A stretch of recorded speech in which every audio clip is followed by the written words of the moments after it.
کی محمد سے وفا تو نے تو ہم تیرے ہیں، یہ جہاں چیز ہے کیا، لوح و قلم تیرے ہیں۔ لوح و قلم سے یہاں مراد ہے زمین و آسمان کی ساری چیزیں۔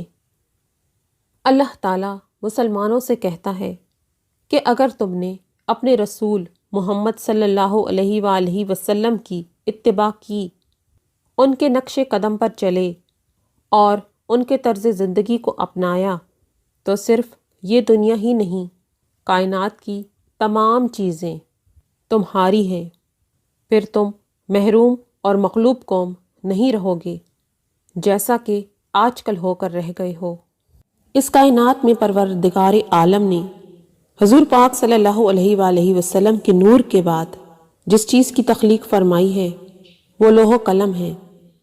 اقبال یہ فرما رہے ہیں کہ خودی کو کر بلند اتنا کہ ہر تقدیر سے پہلے خدا بندے سے خود پوچھے، بتا تیری رضا کیا ہے۔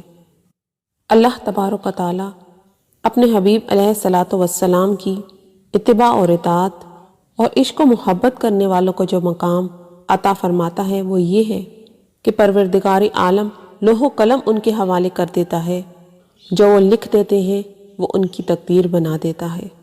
اللہ تبارک و تعالیٰ کی محبت کی شرط یہ ہے کہ محمد رسول اللہ صلی اللہ علیہ وآلہ وسلم کی اتباع اور اطاعت کرنا۔